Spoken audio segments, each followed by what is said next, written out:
Alright children, आज हम एक कॉम्प्लेक्स सेंटेंस पढ़ने कॉम्प्लेक्स सेंटेंस के बारे में जानते हैं कि कॉम्प्लेक्स सेंटेंस कहते किसे हैं।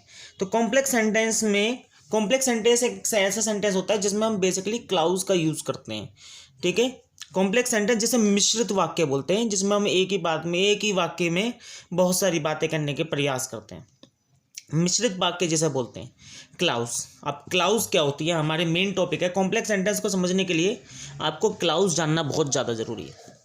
ठीक है, तो क्लाउज क्या होती है? Clause is a group of word which form a part of sentence. इसकी डेफिनेशन है, a clause is a group of words which make a part of sentence. ठीक है, a clause is a group of word which form a part of sentence and contain a subject and a predicate contain a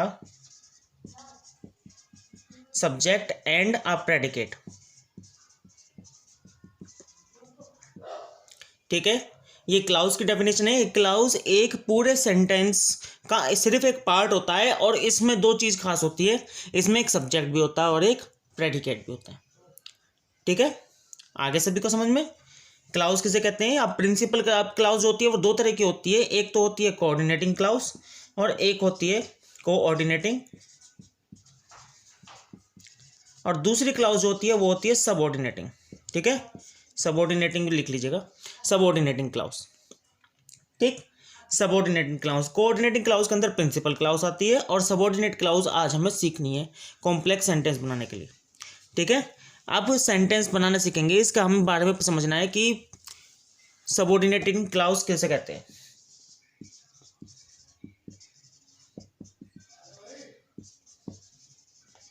subordinating clause किसे कहते हैं? Subordinating clause जो होती है वो तीन तरह की होती है, noun clause, adjective clause and adverb clause. ठीक है, जो सबऑर्डिनेटिंग क्लाउज होती है वो तीन तरह की होती है। सबसे पहले नाउन क्लाउज, दूसरा एडजेक्टिव क्लाउज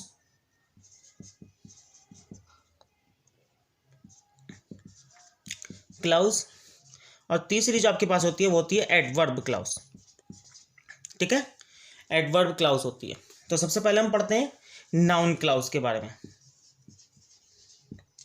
ठीक है, नाउन क्लाउज वह नाउन क्लाउज जो नाउन की तरह कार्य करे, यानी कि ऐसा वाक्य या फिर ऐसा उपवाक्य जो कि एक नाउन की तरह कार्य करे और उसके बाद आगे बढ़े, उसे हम नाउन क्लाउज कहते हैं।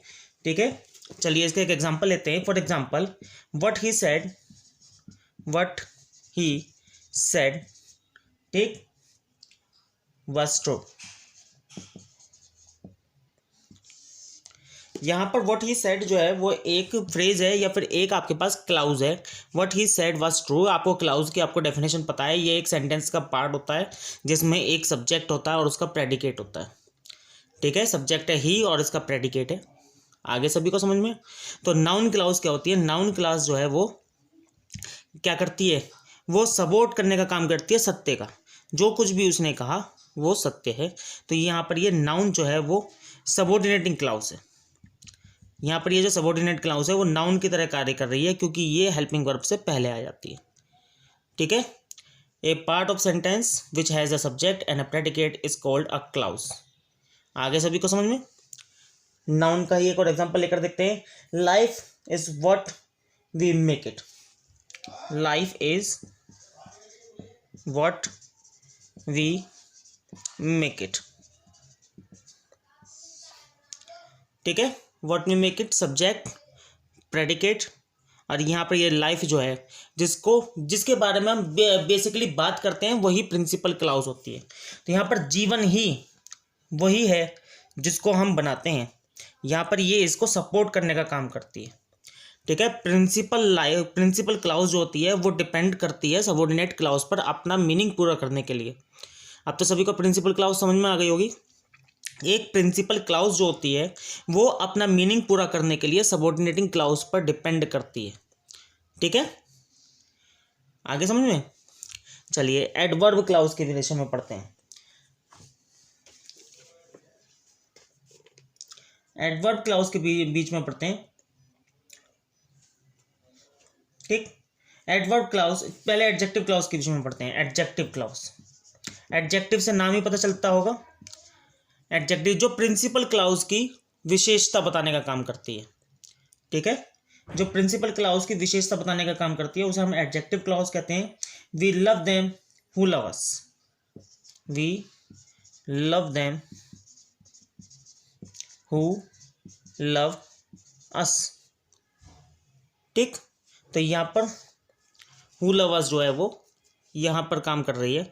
वी लव देम पूरा सेंटेंस पूरा हो गया, प्रिंसिपल क्लाउज है और इसको सपोर्ट करने का काम करती है। हम उनसे प्यार करते हैं जो हमसे प्यार करते हैं। ठीक है, I have a chain which is made of gold, तो विशेषता बताने का काम करती है। जैसे कि आपके पास यहाँ पर एक एग्जांपल है, I love a chain which is made of gold, I have a chain which is made of gold. ठीक है, which is made of gold यहाँ पर ये है, तो यहाँ पर जो गोल्ड है वो चेन की विशेषता है कि वो सोने की बनी हुई है, तो यहाँ पर ये एडजेक्टिव की तरह काम करती है। फिर है आपके पास एडवर्ब क्लाउज। एडवर्ब क्लाउज, ठीक, एडवर्ब क्लाउज क्या होती है? We can not start while it is raining. ठीक है, इस तरह के सेंटेंस को बनाने के लिए प्रिंसिपल क्लाउज की जो वर्ब दी हुई है उसकी विशेषता बता रखा है। जो काम होने वाला है उस पर डिपेंड करता है, जो वर्ब आपको दी जाएगी उस पर डिपेंड करेगी सबऑर्डिनेट क्लाउज। ठीक है, वी कैन नॉट स्टार्ट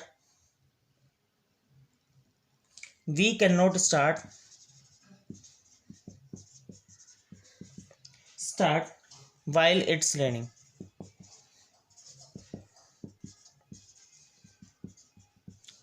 हम कोई भी क्रिया जब तक स्टार्ट नहीं कर सकते हैं जब तक कि बारिश हो रही है। दोनों वर्ब जो है वो एक दूसरे पर डिपेंड कर रही हैं, इसलिए ये यहाँ पर एडवर्ब है। ठीक है, इसके कुछ रूल्स हैं जो आपको याद होने चाहिए, नोट्स जो आपको याद होने चाहिए, लिख लीजिएगा। एक नाउन क्लाउज निम्नलिखित कार्य करती है। सब्जेक्ट ऑफ अ वर्ब, एक वर्ब के सब्जेक्ट के लिए, object of a transitive verb, object of a preposition, complement of a verb of incomplete predication, linking verb का कॉम्प्लीमेंट तथा केस के अपोजिशन विद नाउन और pronoun. Who, which, why, that आदि से एडजेक्टिव क्लॉज बनती है, किंतु शर्त यह है कि इनसे पहले इनसे संबंधित नाउन या प्रनाउन का होना आवश्यक है।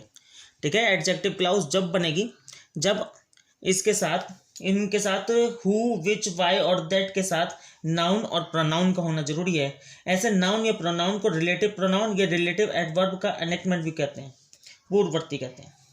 ठीक है, और प्रिंसिपल क्लॉज से पूर्ण भाव प्रकट होता है। ध्यान से पढ़िएगा सबऑर्डिनेट क्लॉज को, और हम आज से ही कॉम्प्लेक्स सेंटेंस बनाना शुरू कर देंगे, इसलिए आज अपनी तैयारी कीजिएगा।